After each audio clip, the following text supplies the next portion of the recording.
ये एक ज़बरदस्त तरीका है लोगों को हमेशा गुलाम बनाकर रखने का, और इसे छुपाए रखने के लिए बहुत सी अन्य कहानियां हैं जिनकी मैं बात नहीं करना चाहता।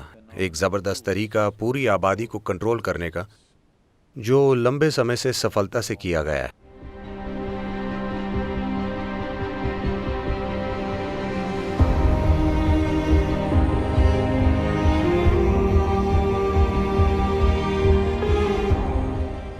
ये इस पर निर्भर करता है कि हमने खुद को क्या रूप दिया है। अगर हम शानदार मनुष्य बन जाएं तो ये एक चीज़ है। अगर हम मानवता की बदसूरत अभिव्यक्ति बन जाएं तो ये निश्चित रूप से पहला पाप है। ये एक गलती है। पाप बहुत कठोर शब्द है, शायद ये एक गलती है। तो दुनिया में बहुत सारी गलतियां हो रही हैं, इसके बारे में कोई प्रश्न नहीं। आपका दावा है कि आप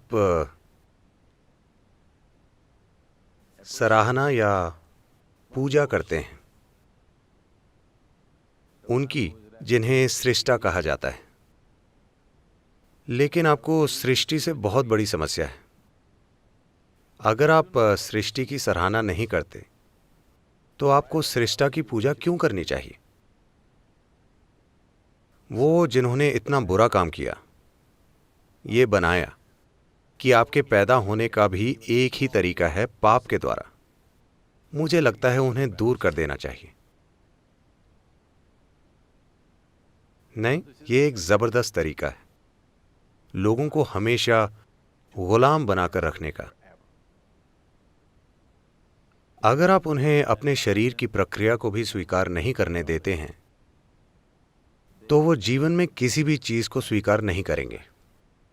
वो हमेशा निर्भर रहेंगे एक संस्थान या व्यक्ति या किसी चीज पर जो संपर्क रखने का दावा करती है।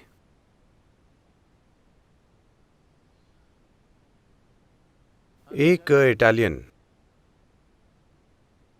माफिया को लॉ कोर्ट में लाया गया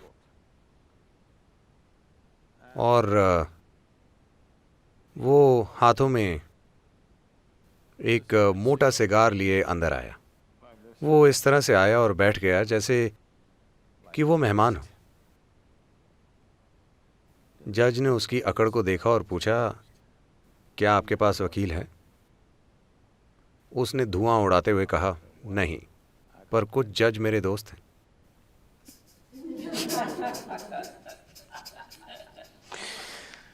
So, तो जिन लोगों के कहीं संपर्क हैं, आप हमेशा उनके गुलाम बने रहेंगे, क्योंकि आप अपने शरीर की प्रक्रिया को लेकर दोषी महसूस करते हैं। ये पूरी चीज और ज्यादा भद्दे से भद्दे रूप लेती जाती है। तो कुछ संस्कृतियों के अलावा बाकी हर जगह जहां हावी हो जाने वाले धार्मिक विश्वास फैलाए गए थे, उन सभी संस्कृतियों में दुर्भाग्य से वो आपको आपके ही अस्तित्व के बारे में दोषी महसूस कराते हैं, क्योंकि वैसा करने से आप हमेशा गुलाम बने रहेंगे उस चीज के जो उन्होंने रची। कोई इतनी बुनियादी चीज जैसे कि औरत के मासिक चक्र, उसे उनके बारे में दोषी महसूस करना चाहिए और वो अशुद्ध है, उसका अस्तित्व अशुद्ध है। दुर्भाग्य से मैं चाहता हूं कि आप और दुनिया के सभी शिक्षक ये समझें कि अगर आपकी माँ में मासिक चक्र नहीं होते तो आप पैदा नहीं होते, तब भी जब वो आपके पिता से मिलती। हाँ, तो जीवन बनाने की सामग्री जिसका उपयोग नहीं हुआ, यही तो है वो।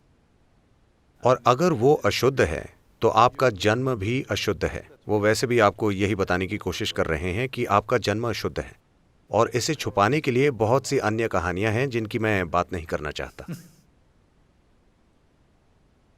जब आप अपने भौतिक अस्तित्व को स्वीकार नहीं करते तो आप बुनियादी रूप से कभी भी अपने जीवन के किसी आयाम को स्वीकार नहीं करेंगे।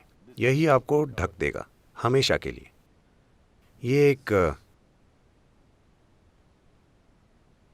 this is a fantastic trick. ये एक जबरदस्त चाल है आपको हमेशा गुलाम बनाने की। कोई आश्चर्य नहीं है कि संस्थाएं अपना महत्व खो देने के बाद भी बनी हुई हैं, बस इसीलिए कि आपका अस्तित्व, आप अपने अस्तित्व को लेकर ही दोषी महसूस करते हैं। अगर आप अपने अस्तित्व को लेकर दोषी महसूस करते हैं, तो वो जो सृष्टि का स्रोत है, उसे और ज्यादा दोषी महसूस करना चाहिए। आप हमेशा के लिए दोषी महसूस करते हैं, तो वो जिसने बनाया है उस पर दोष का बोझ और ज्यादा होगा।